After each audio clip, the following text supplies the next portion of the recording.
Dan sunat mengangkat dua tangannya musalli. Bagaimana angkat tangan tu? Sunat angkat dua tangannya musalli seperti yang diangkat pada tak kala takbiratil ihrami jua, yakni juga. Bila tu sunat angkat dua tangan seperti mana kita angkat dua tangan ketika mana takbiratul ihram pada tak kala turun kepada rukuknya rukuk musalli. Jadi ini nak ayat kata beberapa tempat jua yang sunat kita angkat tangan. Bukan semua kita kena angkat tangan belakang, tidak. Terutamanya apabila naik pada rakaat yang kedua. Daripada rakaat pertama, tu sujud yang kedua daripada rakaat pertama nak naik ke qiyam rakaat yang kedua, itu tak sunat kita angkat tangan. Jadi ada orang ni tiap-tiap rakaat angkat tangan homo dia datang ni. Tu rajinnya. Ni ada beberapa tempat sunat angkat tangan. Tengok. Dan pada tak kala bangun daripada rokok kepada iktidal, sunat juga kita angkat tangan. Tu daripada qiyam nak turun rokok, sunat angkat tangan. Daripada rokok nak bangun naik iktidal pun sunat kita angkat tangan. Tu kemudian dan tu tinggal tu kita tu. Ya tinggal dan, kalau kita jawi tu ya tinggal dan, kena tambah dan lah seperti itu. Dan lagi ni, dan ni ya tinggal nun. Kalau kita jawi ya tinggal nun. Rasa tak? Da pada jadi gitu. Dan pada tak kala betul berdiri daripada tahiyyat awalnya musalli. Itu daripada tahiyyat awal. Tahiyyat awal ni kebiasaannya pada rakaat yang kedua. Jadi nak naik ke rakaat yang ketiga tu, maka sunat kita angkat tangan. Tu timbul persoalannya,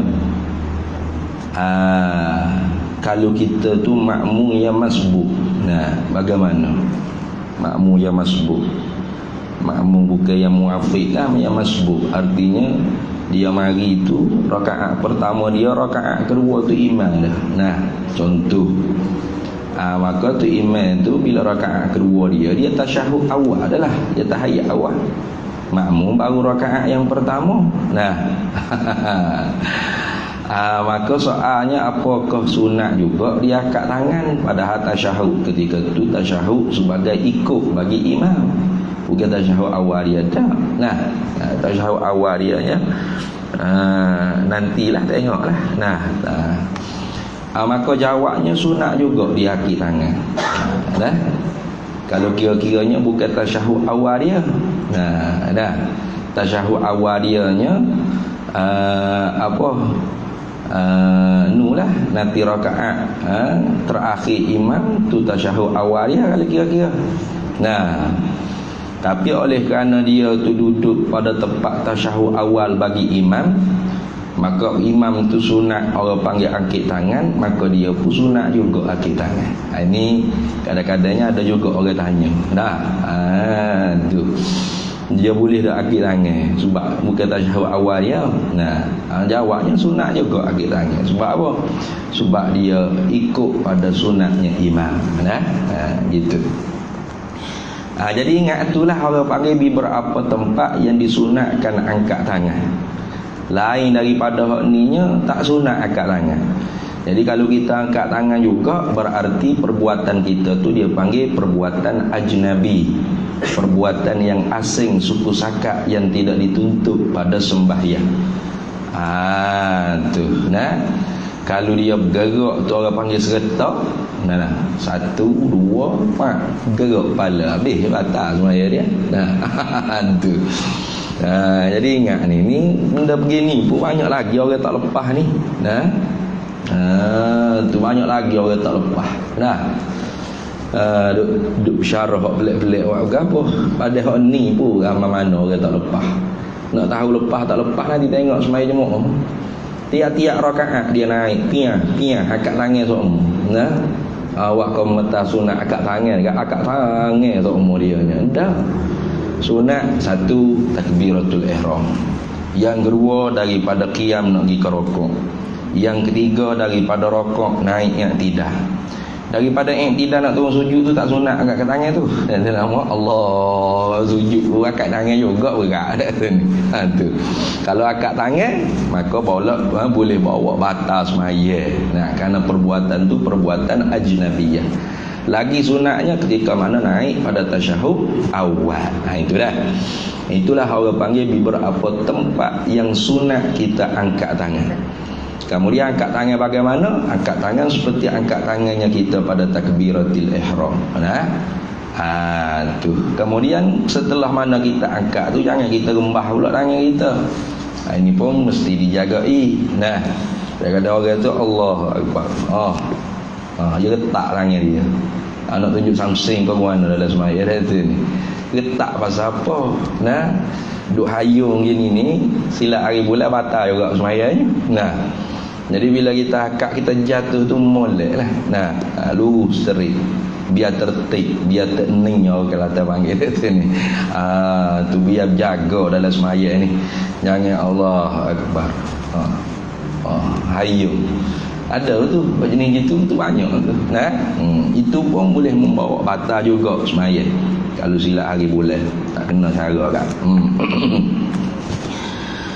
Baik, habis itu tu. Jadi ingat tu ni orang panggil tempat-tempat hak sunat kita mengangkatkan dua tangan. Nah, seperti diangkat pada takbiratul ihram. Habis. Bermula yang lain daripada empat tempat ini, pula. Lepas lain daripada empat tempat ni, lagu mana weh kalau kita angkat tangan? Tiada sunat angkat dua tangannya musalli. Tak sunat dia angkat tangan.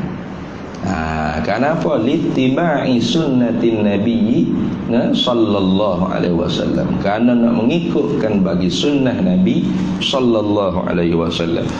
Bahkan silat-silat hari bulan boleh bawa batal kalau kita akak. Tu kalau gerak seretak anggota yang besar, tiga anggota yang besar dengan gerakan yang serentak, itu boleh membawa batal panggil semaya seorang tersebut. Ini pahduk jarub masa berjuru semaya cukup, semaya jemaah rajin, padahal semaya dia pun tak sah ni. Tu. Ini jangan kita buat ambil main-main perkara-perkara begini dah. Habis. Dan sunat membaca kunut pada i'tidal yang akhir pada sembahyang subuh. Tu kerana sahabat dalam hadis Nabi sallallahu alaihi wasallamnya, kalau tak silap Abdullah bin Abbas, ma zala Rasulullah sallallahu alaihi wasallam yaqnutu fi subhi hatta faraqad dunya. Itu kata Abdullah bin Abbas radhiyallahu taala anhu. Ma zala Rasulullah sallallahu alaihi wasallam, senantiasa, ma zala mana senantiasa lah Nabi sallallahu alaihi wasallam yaqnutu berkunut ia fi subhi pada sembahyang subuh hatta faraqad dunya, sehingga bercerai ia Nabi sallallahu alaihi wasallam daripada dunia. Artinya hingga Nabi sallallahu alaihi wasallam intiqal, berpindah daripada alam dunia ke alam barzakh, iaitu wafat. Nah, tu. Daripada sini jugalah Imam Syafi'i kita, dia berpendapat bahawasanya dalam ayat Al-Quran tentang sembahyang wusta tu ialah sembahyang subuh. Karena Allah Subhanahu wa taala firman, hafizu 'alas salawati was salatil wusta wa qumu lillahi qanitin. Tuhan katanya hafizu 'alas salawat, peliharalah olehmu akan segala sembahyang-sembahyang, iaitu sembahyang al-maktubah, sembahyang yang diwajibkan tu. hafizu ala salawati wassalatil wusta, dan peliharalah olehmu pula akan sembahyang wusta. Sembahyang gapo? Sembahyang wusta. Ini berkhilaf di kalangan ulama. Mazhab Syafi'iyah, ulama-ulama Syafi'iyah mengambil tafsiran daripada hadisnya sembahyang wusta tu ialah sembahyang asar. Ambil daripada hadisnya, mari tafsir ayat Quran. Itu kerana Allahumma salli ala Muhammad, hadisnya panjang, iaitu ketika mana Nabi SAW peperangan, dalam peperangan Badar kalau tak silap, dalam peperangan Badar tu, turun kaifiat sembahyang syiddatil khauf. Jadi ketika mana sembahyang zuhur, orang-orang kafir Quraisy ni terkejut, terpegung tengok tentera Islam ni sembahyang seolah-olah tak sedar kata mereka ni dalam peperangan. Tu burung-burung duduk mari letak duduk hingga atas belakang pun kenapa tak gegok ni. Sini khusyuk sungguh ni. Tu lalu telitahlah dalam benak kepala otak pokok kafir Quraisy. Nanti semaya hak lepas ni kita serai dia. Kita serai tentera Islam. Sebab apa? Kalau kita serai dia ketika dia duduk semaya gini, menang kita ni. Nampak macam tak sedar ke diri ni, macam tak tahu duduk dalam peperangan ke tak. Maka jawab oleh kafir, satu orang kafir lagi nya, tak ingatlah hadis tu, kena tengok oleh kita hadis lah, panjang cerita dia kan. Jawabnya oleh satu orang kafir lagi, dia kata sembahyang hak lepas daripada ni lepas daripada ni maknanya lepas daripada zuhur tu lah. Terlebih mereka cintai daripada ibu bapa, anak-anak, harta mereka dan diri mereka sendiri. Itu sembahyang wusta. Itulah. Maka pada sembahyang asar tu turun malaikat Jibril ajar orang panggil kaifiat sembahyang syiddatil khauf. Cara-cara nak sembahyang ketika mana dalam keadaan bersangat dan takut, iaitu dalam peperangan. Jadi banyak lagi selain daripada hadis itunya, banyak lagi hadis-hadis yang lain yang menunjuk kata bahawasanya salatil wusta tu ialah sembahyang asar. Tapi oleh Imam Syafi'i sendiri, sembahyang wusta tu ialah sembahyang subuh. Kenapa? Kerana ambil Quran, tafsir Quran bil Quran. Tadi tafsir Quran bil sunnah. Tafsir Quran bis sunnah, tafsir Quran dengan hadis. Imam Syafi'i sendiri ambil tafsir Quran bil Quran. Mana dalilnya? Wa qumu lillahi qanitin, dan berdirilah kamu kerana Allah, qanitin, hal keadaan kamu berkunut. Kalau gitu semaya apa ada kunut? Tidak ada selain daripada sembahyang subuh. Maka Imam Syafi'i berpendapat sembahyang wusta di dalam ayat hafizu ala salawati wassalatil wusta wa qumu lillahi qanitin ialah sembahyang subuh. Sebab apa? Sebab ada kunut. Itu ni. Jadi kunut subuh ni kita mazhab Syafi'i lah. Kalau orang lain, mazhab lain dia tidak sabit lah sembahyang kunut pada subuh tu. Jadi tak sobalah. Kerana sunat kunut ni walaupun dia sunat ab'ad, dipanggil sunat ab'ad, sunat yang apabila kita tinggal dia sama ada dengan lupa, apatah lagi dengan sengaja. Kalau dengan lupa pun orang panggil kita tu sunat sujud sahwi. Kalau dengan lupa, dengan sengaja, mimba bil aula sunat sujud sahwi. Itu sunat yang apabila kita tinggal dia sama ada dengan lupa, lebih-lebih lagi dengan sengaja, itu sunat kita tampalkan dengan sujud sahwi. Dia panggil sujud kerana lupa. Itu dia panggil sujud sahwi, sujud kerana lupa. Walaupun dia sunat ab'ad, tetapi kunut ni ialah sunat yang tidak keji pada menyalahi akan imam. Itu dah. Tidak keji pada menyalahi akan imam. Apa maksud? Ini tidak keji pada menyalahi akan imam, iaitu tidak orang panggil apa? Tidak orang panggil dibilang keji apabila kita menyalahi pada imam. Tak wajib muafakat pada buat dan tak wajib muafakat pada tinggal. Itu ingat tu. Lagu mana maksud tak wajib muafakat pada buat, tak wajib muafakat pada tinggal? Yang ni kita kata tu imam tu kalau dia berkunut, seorang makmum tu tinggal berkunut. Tak apa, soh-soh saja. Dah. Atau tu imam tu tak berkunut, dia berkunut, soh-soh saja, boleh juga.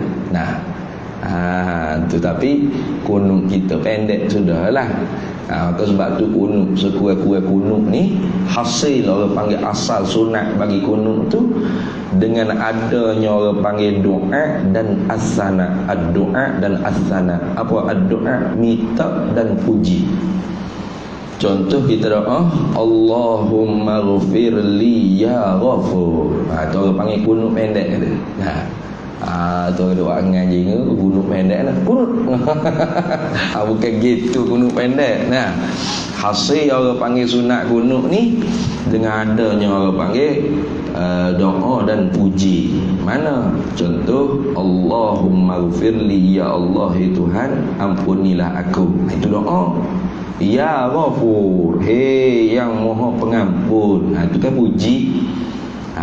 Ataupun Allahumma arhamni ya Rahman atau ya Rahim. Boleh. Ada apa? Kunut pendek orang itu. Jadi jangan orang panggil kita buat jadi balah lah kalau kita pergi tempat orang. Contoh semaya di mazhab orang tidak sunat kunut. Kita nak kunut juga. Boleh ambil kunut pendek. Allahumma ghafirli ya Ghafur. Sallallahu sallam ala sayyidina Muhammad walhamdulillah. Sallallahu sallam ala sayyidina Muhammad. Sekat tu je. Wa ala alihi wa sahbihi wa sallam. Walhamdulillah tak sunat lah. Walhamdulillah rabbil alamin siap. Itu selawat ya. Selawat sunat. Selawat sunat asing tu. Selawat tu sunat asing daripada hak kunut tadi. Tu tengok. Jadi dia kata dan sunat membaca kunut. Bila tu sunat baca kunut? Pada iktidal. Jadi pada iktidal lah. Kalau tak silapnya mazhab Imam Malik, kalau tak silap lah, kalau salah tu pergi balik lah. Kunut dia nya sebelum daripada rukuk.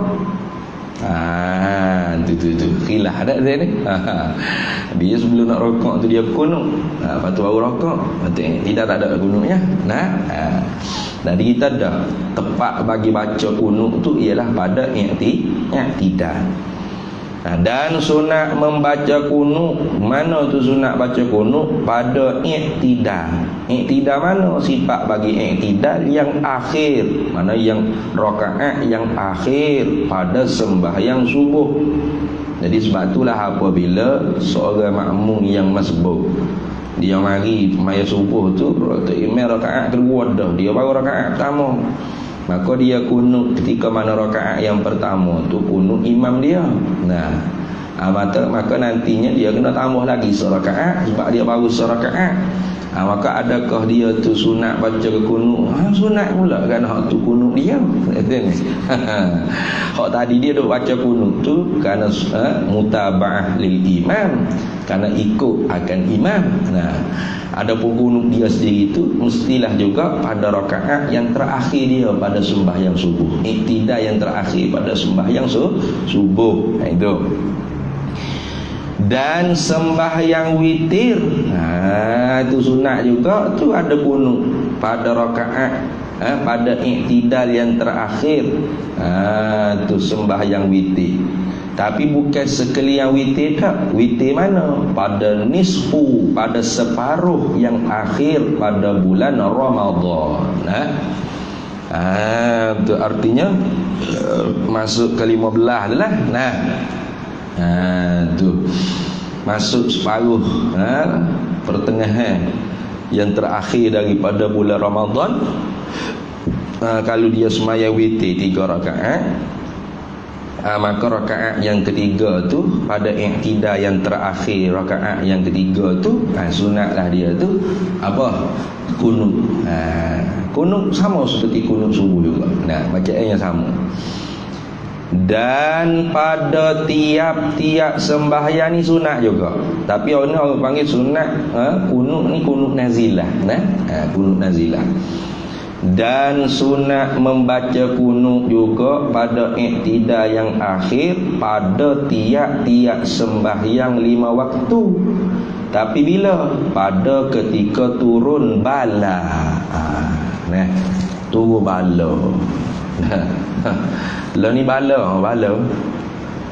besar sekali lah ni nya, tak boleh masuk sejik surah kalau tak ada bostor.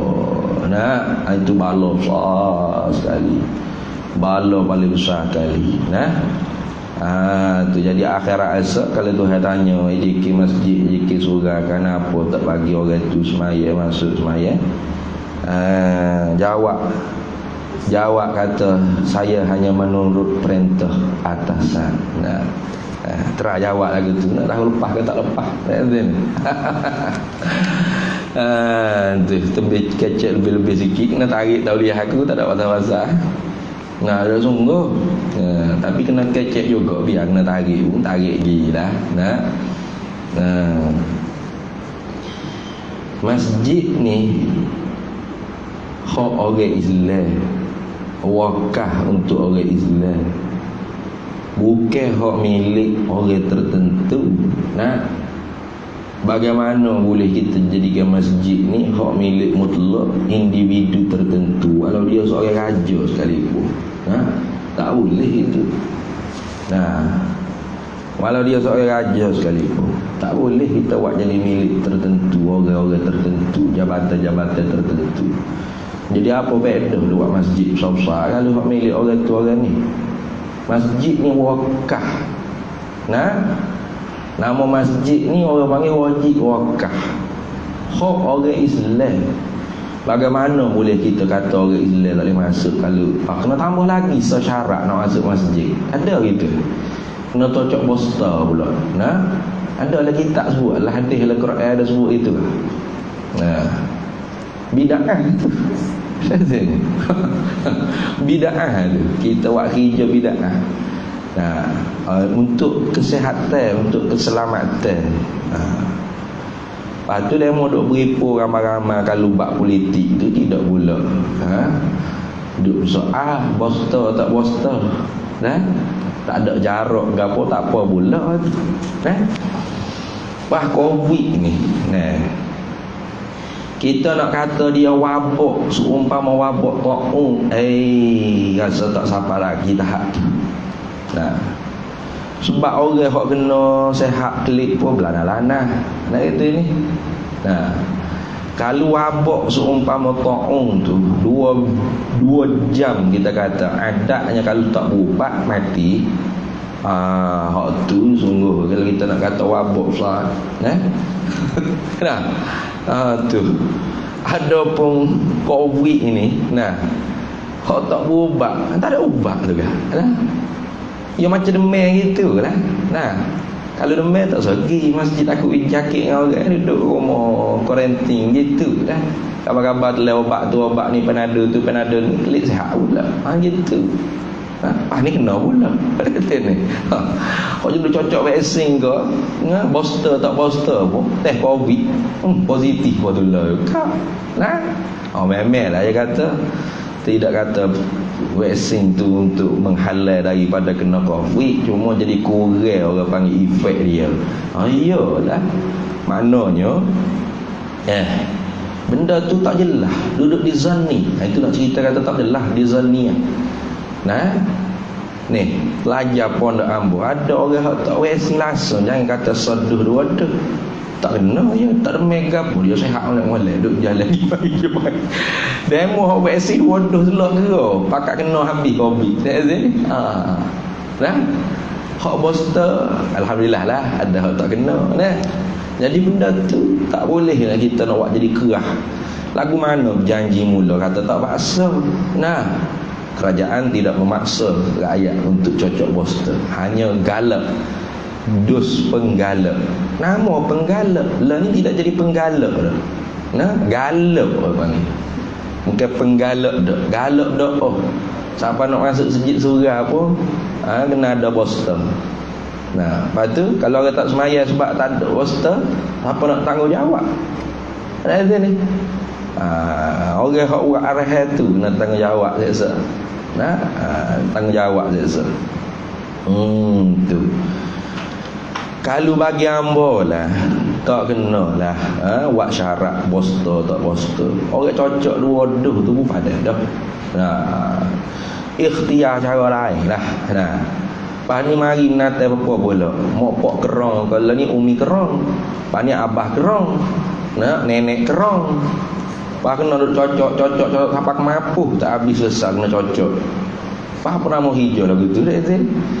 Jadi ustaz bahagia hak backup kuat aku panggil bahagia cocok ni. Siapa tahap dia kata kalau mati tak cocok nanti Tuhan tanya dalam kubur, apa mu tak usaha cocok. Weh, masuk juga kau dalam soalan dalam muka nakir dalam kubur.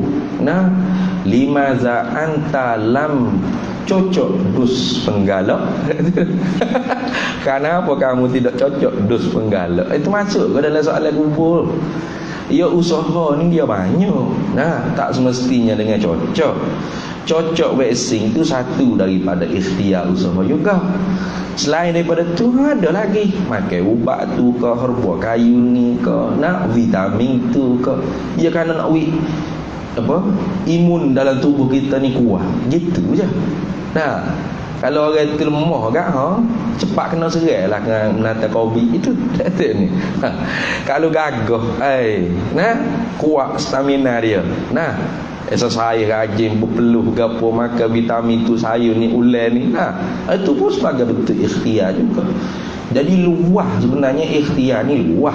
Bukan kecil sepik gitu. Nah, seolah-olahnya kalau orang tak cocok dus penggalak-galak tu, bosta tu, seolah-olah macam orang tu tak usaha pula dah. Tinggal ikhtiar. Hidup kan. Nah, tu.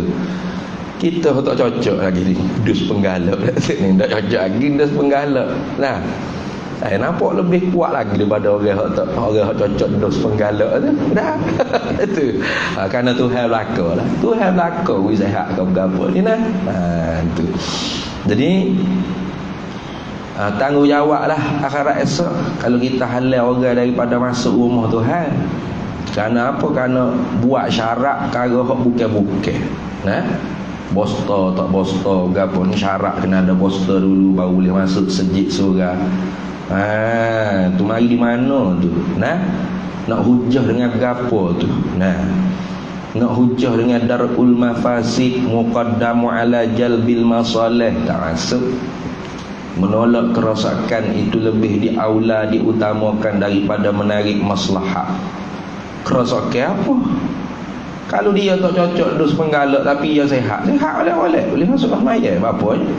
Nah, kalau dia tu cocok dus penggalak tapi duk bersih hacung nah. Duk meleleh hingu. Nah, duk batuk kita.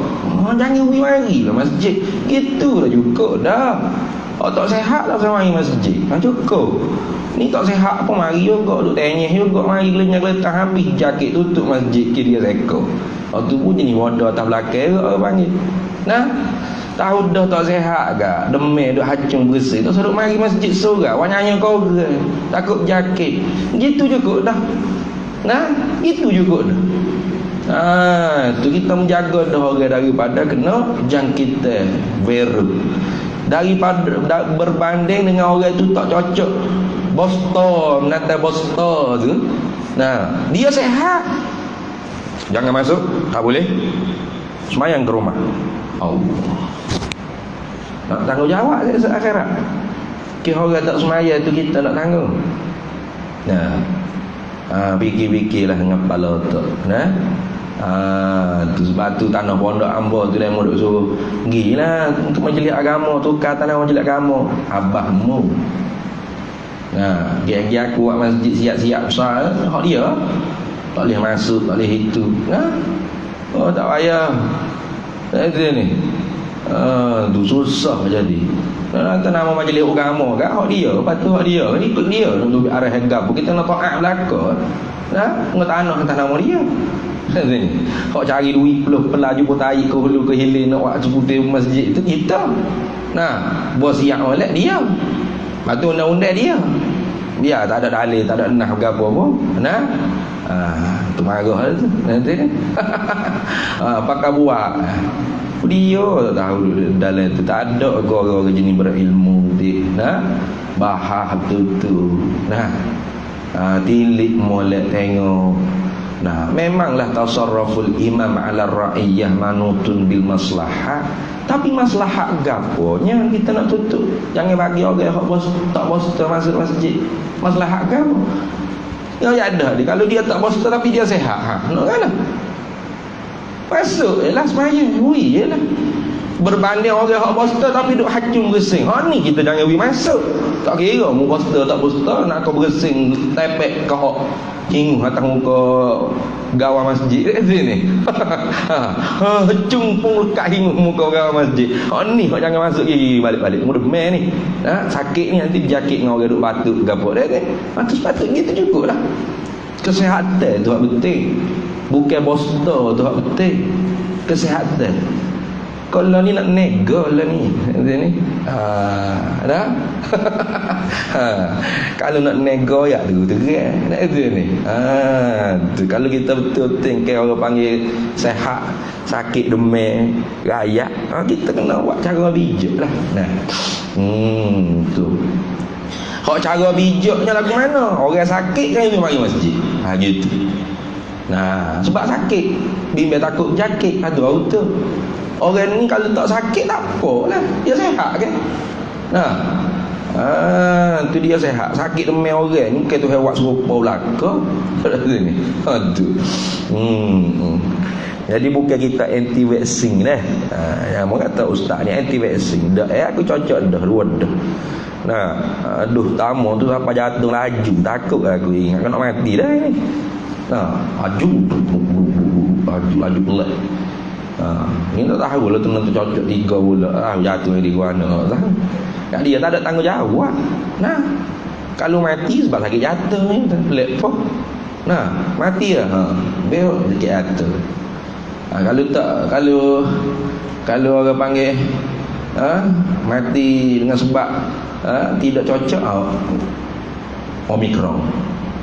COVID. Kalau mati dengan sebab cocok, bukan cocok ni, jatuh dia ni tak ada apa, salah jatuh dia. Bukan salah racing dah. Ya siap.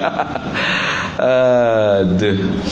Yang mutawatir dah. Benda tu jadi mutawatir dah kat sini. Mana mutawatir ni khabar yang tidak mungkin lah orang panggil nak pakat nak dusta. Ada juga dusta apa. Tapi pengalaman orang hak bukan anti vaksin sendiri pun ada kesan. Lengur ke, jatuh jadi laju ke, nak demam ke, apa? Nah? Tu. Kena buat kira lah belakangnya. Habis itu. Jadi kalau orang panggil bala wabak tu satu daripada bala lah, wabak. Maka sunat kita tu kunut nazilah. Ni tak ada kira sembahyang subuh dah lah ni 5 waktu. Nah tu. Jadi laninya kita kena doa jugalah, kunut nazilah. Tapi wabak bala ke apa? Bala ke sebab tak boleh masuk masjid. Nah, antu bala besar. Bukan bala tak poster dah. Nah tu. Jadi bohong ke rakyat bagi. Boleh kita percaya saja bohong ke rakyat ni. Nama penggalak tiba-tiba jadi wajib. Kita panggil penggalak dah tu wajib pula dah.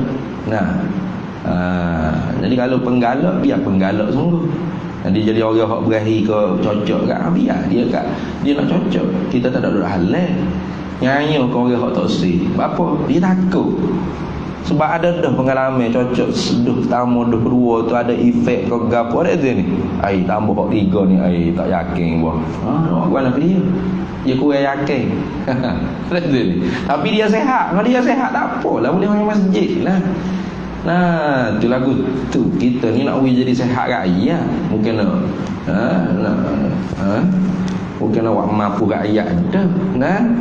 Jadi kalau nak sehat rakyat, orang hak demam, hak ada panggil apa? Gapo benda apa tu dia panggil tu simptom. Simptom tu hak tak boleh masuk masjid surau. Gitu. Kalau batu kong bersing ni tu ni. Ada main panas garing suhu pun naik. Nah, sampai 39 kat 40. Tu. Jangan pergi masuk masjid. Pahala ni tak ada kena test suhu dah lah ni. Lek tu. Ya betulnya mai sejahtera. Oh. Lepas tu kalau dia demam, suhu dia tinggi ke mana tak tahu, tak apa, yang penting cocok di gedah. Ayat pelik dah sini.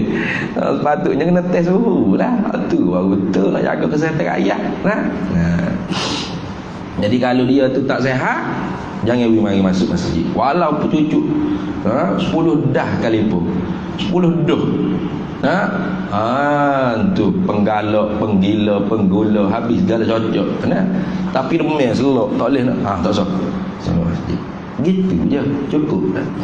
Tu baru betul orang nak jadi sehat rakyat. Tak suruh jakit, beruh ke berapa.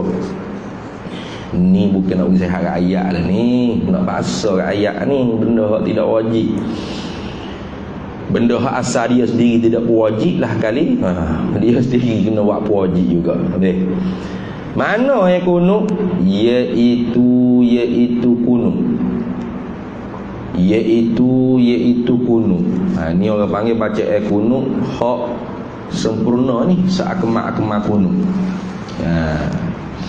Riwayat daripada Imam Baihaqi. Ni hadis ni riwayat daripada Imam Baihaqi. Mana bacaannya? Allahumma hdini fi man hadait. Kita bertinggi itulah bunyinya. Allahumma hdini fi man hadaita. Gitu aja sambung bunyi ta'ala lagi. Allahumma ya Allah Tuhan, ihdini, tunjukilah akan daku, fi man, pada mereka hadaita yang engkau bagi petunjuk. Wa'afini, dan afiat, sehatkan aku, fi man afaita, pada mereka yang engkau afiatkan. Wa tawallani, dan perintahkan akan daku, fi man tawallaita, pada mereka yang engkau perintah. Wa barikli, dan berkatilah akan daku, fi ma a'taita, pada barang apa yang engkau beri. Wa qini, dan jagalah, peliharalah akan daku, syarra ma, akan kejahatan, ma qadaita, barang yang engkau tetap, engkau qada, engkau tetapkan. Fa innaka, kerana sesungguhnya engkau hai Tuhan, taqdi, fa innaka la taqdi. Gitu deh. Ada betul dah. Fa innaka taqdi, kerana sesungguhnya engkaulah yang menghukumi, wala yuqda alaika, dan tidak ada hukuman yang mengena di atas engkau. Tuhanlah qadi, Tuhanlah yang menghukum. Bukan hukuman ni kena atas Tuhan, kena atas kita hamba. Tuhan yang menghukum. Itu fa innaka taqdi, kerana sesungguhnya engkaulah yang menghukumi, wala yuqda alaika, dan tidak ada hukuman yang mengena di atas engkau. Itu. Wa innahu la yazillu man walaita, dan sesungguhnya tidak jadi kehinaan mereka yang engkau perintah. Wala ya'izzu, dan tidak ada jenis kemuliaan, man adaita, mereka yang engkau musuhi. Tabarakta, maha berkat engkau, Rabbana, hai Tuhan kami, wa ta'alaita, dan maha tinggilah engkau, falakal hamdu, maka hanya bagi engkau sajalah segala kepujian, ala ma qadaita, di atas barang yang engkau hukumkan. Astaghfiruka, aku minta ampun akan dikau, wa atubu ilaika, dan aku taubat kepada engkau. Habis situ. Sampai situ tu. Sampai situlah orang panggil apa nama tu? Kunut. Kunutnya sampai situ. Kemudian wasallallahu tu orang panggil sunat suku pula. Dan sunat kemudian daripada kunut itu mengucapkan selawat dan salam atas Nabi sallallahu alaihi wasallam, dan atas keluarganya, keluarga Nabi, dan sahabatnya, sahabat Nabi. Itu dah. Jadi selawat ni sunat suku tu, artinya kalau seorang itu dia berkunut tapi tinggal selawat, pada makna dia kena sujud sawi jugalah, kerana sunat apa dia tinggal. Mana selawat dan salam ke atas Nabi dan keluarga Nabi pada kunut. Itu suku tu. Tapi sini jemput sekali lah dah. Wa sallallahu ala sayyidina, dan berselawat memberi rahmatlah oleh Allah itu ala sayyidina, di atas junjungan kita, junjungan kami. Siapa junjungan kami itu badan Muhammadin, iaitu Nabi Muhammad, wa ala alihi, dan di atas keluarganya, keluarga Nabi, wa sahbihi, dan di atas sahabatnya, sahabat Nabi, wasallam. Wasallam tu kita tu salah tu, wasallima tu. Wasallam deh. Kalau wasalla salam, itu. Kalau salli salli, ingat. Itu ni nasyid oleh radio, ada semua murid dengar. Ya, apa? So you baca, tak ingat dah. Salli ala Muhammad, ya Rabbi salli alaihi wa sallim. Bukan gitu. Betul. Salli wa sallim. Dia baca ya Rabbi Allahumma sallallahu ala Muhammad ya Rabbi alaihi wa sallim. Ya macam gitu. Itu dah. Jadi hak kenanya kalau salla salam. Itu dah. Kalau salli au sallim. Dah. Kalau ya Rabbi salli ala Muhammad, ya Rabbi salli alaihi wa sallim. Betul kan? Jangan ya Rabb Allah sallallahu ala Muhammad, ya Rabbi alaihi wa sallim. Itu. Jadi ada kadang-kadang orang baca tu wa sallallahu ala sayyidina Muhammad wa ala alihi wa sahbihi wa sallim. Tu kurang tepatlah.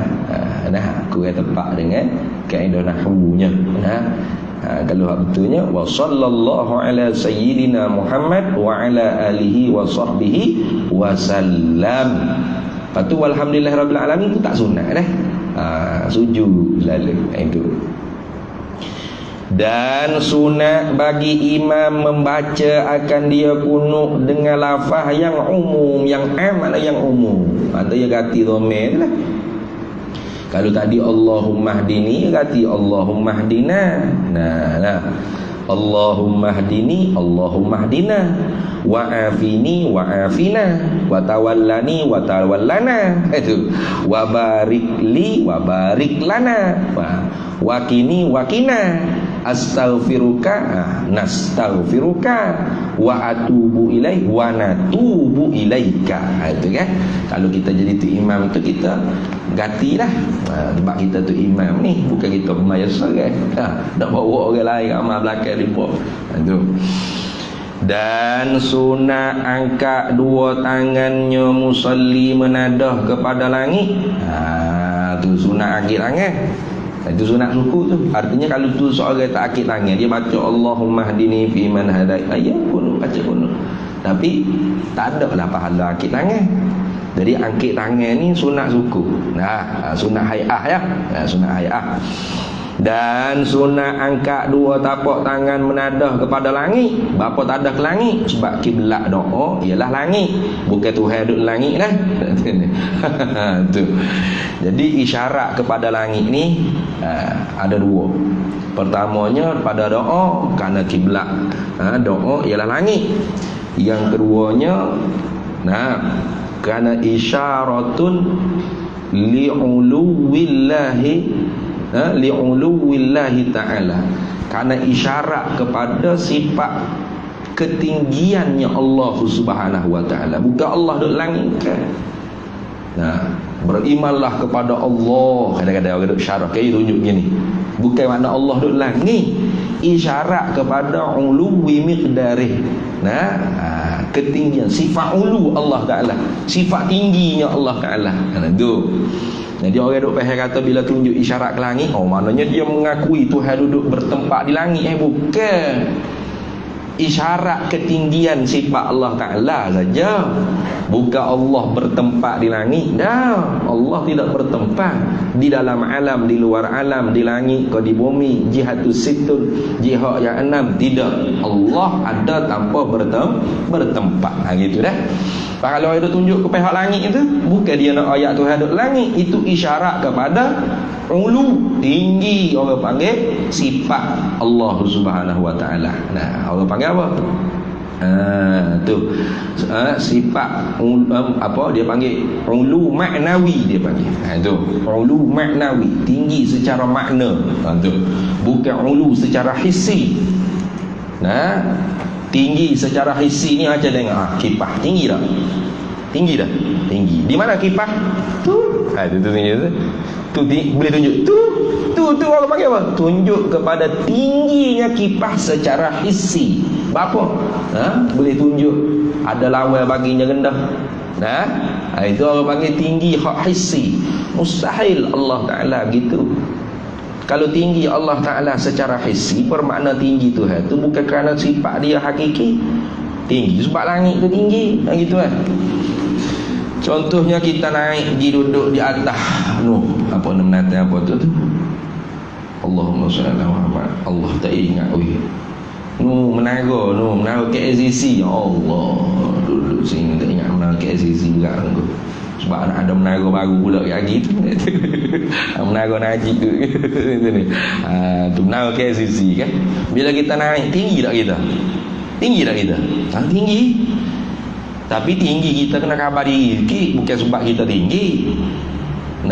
Tinggi kita tu dikarenakan tingginya bangunan tersebut. Gitu lah. Jadi kalau Tuhan tu di atas langit, tinggi dia. Kalau gitu Tuhan tinggi bukan sebab sifat dia memang hakiki tinggi. Lepas tu sebab langit tinggi. Siapa hak tinggi lah ni, langit ke Tuhan? Saja. Arash ke kursi. Kalau Tuhan duduk atas arash, kalau Tuhan duduk sela lendik di atas arash. Jadi hak mana hak tinggi Tuhan ke arash? Macam hamba tinggi tak ni? Banding dengan tuan-tuan semua ni, hamba tinggi tak? Tinggi sebab apa? Sebab kursi, bukan hamba tinggi. Dia tengah jabur kursi, rebah belepok sama tarah laka lah jadinya. Kalau tinggi lagu ni, orang panggil bukan tinggi senoti. Bukan tinggi hakiki. Tinggi ni nisbah idafi saja. Nisbah adu duduk atas kursi kan tinggi lah hambanya. Kalau Tuhan tinggi lagu tu, bukan kemuliaan bagi Tuhan. Lepas tu tinggi Tuhan, tinggi maknawi lah. Itu sifatnya sifatnya maha tinggi, zatnya maha tinggi. Itu lagu tu. Bukan tinggi hissi, dengan makna tinggi boleh tunjuk ada lawan baginya rendah. Itu semua tu tinggi makhluk. Lepas tu kita duk tunjuk tinggi gitu tu, itu isyarat sifat ulu maknawi Allah Subhanahu wa taala. Bukan kata Allah bertempat di langit dah. Kerana Allah tidak bertempat. Itu ingat baik-baik. Jadi kita duk doa, duk tadah ke arah langit. Bukan Tuhan duk langit, kerana kiblat doa tu langit. Jadi kalau kira Tuhan duduk langit sebab kita berdoa lagu ni, lepas tu semaya apa tak tidur, Tuhan duduk langit. Kiblat sembahyang, Kaabah. Kiblat berdoa langit. Itu kan tempat hadap tu dia panggil kiblat, tempat hadap.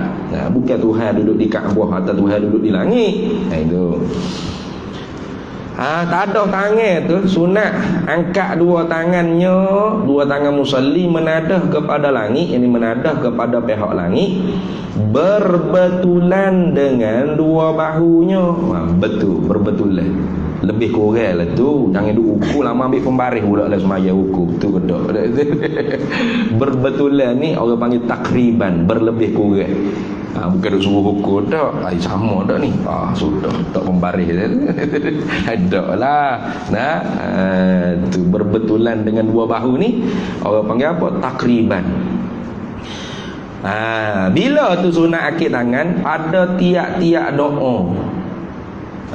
Pada tiap-tiap doa. Tiap-tiap doa tu sunat kita akik tangan. Sebab itulah ketika mana khutbah tadi kan, Allahumma ghfir lil muslimina wal muslimat, kita pun sunat akik tangan. Tu sunat, tidak wajib dah. Melainkan orang tidur memang tak akik ni slow dan buku komak baru khabar. Nah tu. Harus komak situ dah.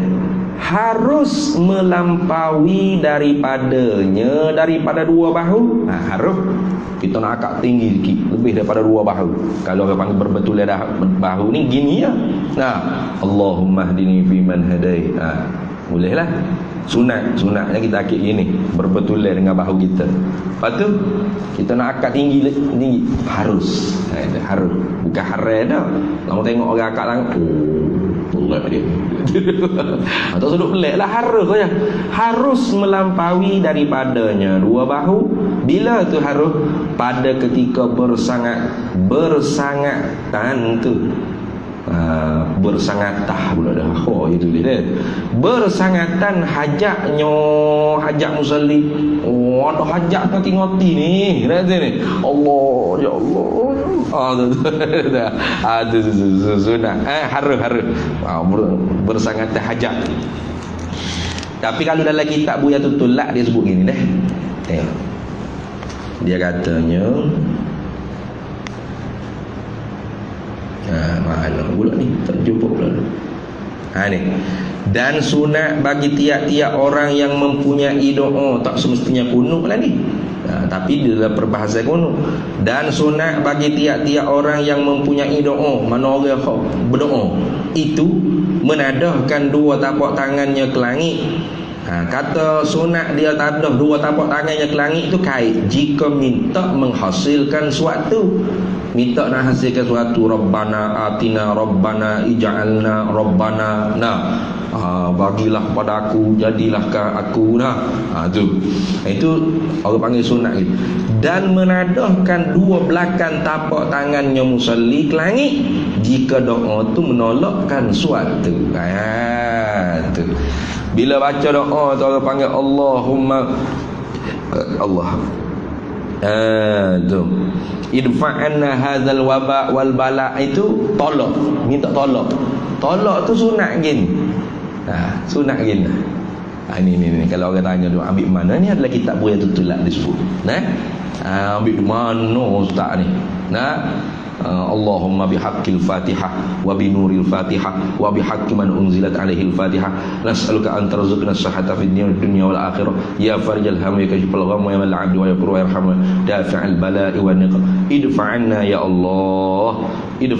Allah wa an jami'il muslimin wal muslimat kulla bala'in wa waba'in wa hammin. Itu Pak kita kan la haula wala quwata illa billah. Ni amin semata. Amin ya Rabb, amin. La haula wala quwata illa billah. Itu sunat hauqalah. Itu. Jadi sunat apabila kita berdoa tu minta tolak sesuatu benda, bala ke wabak ke apa tak kira lah. Sunatnya apa? Menadahkan 2 belakang tapak tangan yang musalli ke langit. Ni belakang tapak tangan. Ada ke langit ni. Tapi dia kata dan tiada sunat kemudian daripada kunut itu menyapukan 2 tangannya kepada muka. Tengok kalau dalam kitab kata dan disapukan keduanya tapak tangan kepada mukanya, muka musalli. Bila tu? Pada akhir doanya musalli. Tapi sunat sapuh tu, sunat sapu ke muka 2 tapak tangan tu pada yang lain, yakni pada doa yang lain daripada kunut. Jadi kunut tu tak sunat. Apa tak sunat ustaz? Kerana tiada wari, tidak datang daripada hadis Nabi menceritakan Nabi tu menyapu muka setelah kunut. Maka tidak wari, tak perlu kita buatlah. Itu kenapa? Sallu kama ra'aitumuni usalli. Sembahyanglah olehmu seperti mana kamu lihat aku sembahyang. Sallu kama alimtumuni usalli. Sembahyanglah kamu seperti mana kamu tahu aku sembahyang. Jadi kita belajar ulama kata tak ada wari. Tak ada wari ni maknanya tidak ada satu hadis pun yang menceritakan Nabi apabila berdoa kunut selesai dia sapu muka, tak ada. Tapi kalau doa-doa di luar sembahyang tidak doa kunut, ada. Maka sunat kita sapu. Itu dah. Tu habis. Faslun, bermula syarat sujud itu 8 perkara. Wallahu a'lam. Di situlah. Bismillahirrahmanirrahim. Allahumma inna nas'aluka min khairi ajilihi wa ajilihi ma 'alimtu minhu wa ma lam na'lam. Wa nas'aluka al-jannata wa ma yuqarribu ilaiha min qawlin wa 'amalin wa niyyatin wa i'tiqad wa na'udzu bika minan nar.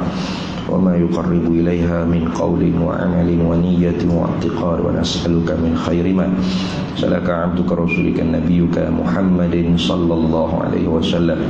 Allahumma faqihna ilma syari'ati wal ma'rifati wal tariqati wal haqiqah wasta'malna biha bihaqqi sayyidina Muhammadin sallallahu alaihi wasallam.